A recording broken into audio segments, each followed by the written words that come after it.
A delegation of U.S. lawmakers arrived in Taiwan on Sunday for a two-day trip during which they will meet President Tsai Ing-wen, the second high-level group to visit while there are military tensions between the self-ruled island and China. Beijing, which claims democratically governed Taiwan as its own territory, has conducted military drills around the island after U.S. House of Representatives Speaker Nancy Pelosi's visit to Taipei in early August. China has long claimed sovereignty over the island. Taiwan's government rejects China's claims and says the island's people should decide its future. The de facto U.S. Embassy in Taipei said the delegation is being led by Senator Ed Markey, who is being accompanied by 4 House lawmakers on what it described as part of a larger visit to the Indo-Pacific region. Taiwan's presidential office said the group would meet Tsai on Monday morning.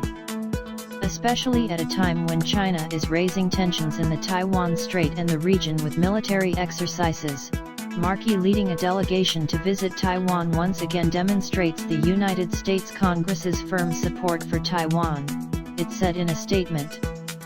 Markey chairs the Senate Foreign Relations East Asia, Pacific, and International Cybersecurity Subcommittee. The CO leaders of the visit are Representative John Garamendi of the Congressional Nuclear Weapons and Arms Control Working Group and Representative Don Baer, a spokesperson for Markey said.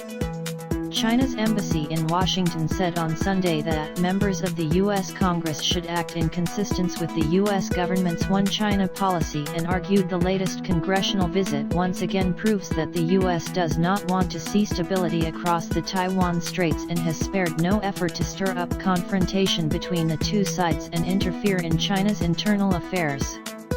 A spokesperson for the White House National Security Council said members of Congress have gone to Taiwan for decades and will continue to do so, adding that such visits were in accordance with the United States' long-standing One China policy.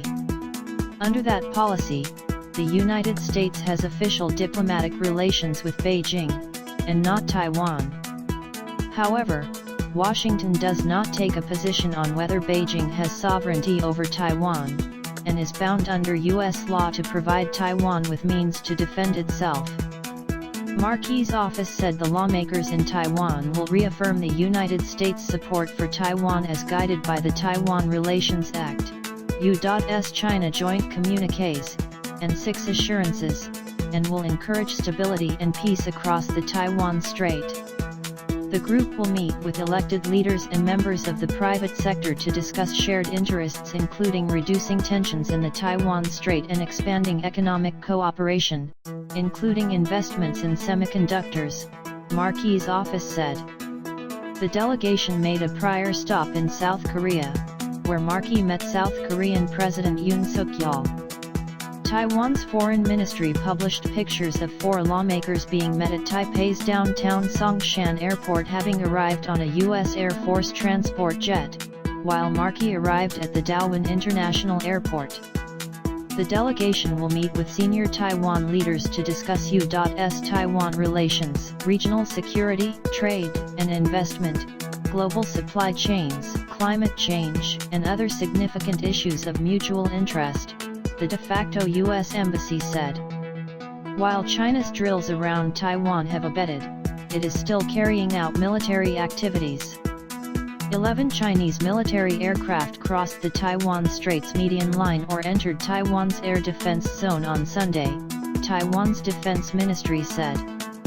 13 planes crossed the strait on Saturday, the ministry said. U.S. officials have said Beijing overreacted to Pelosi's visit and used it as a pretext to try to change the status quo in the Taiwan Strait.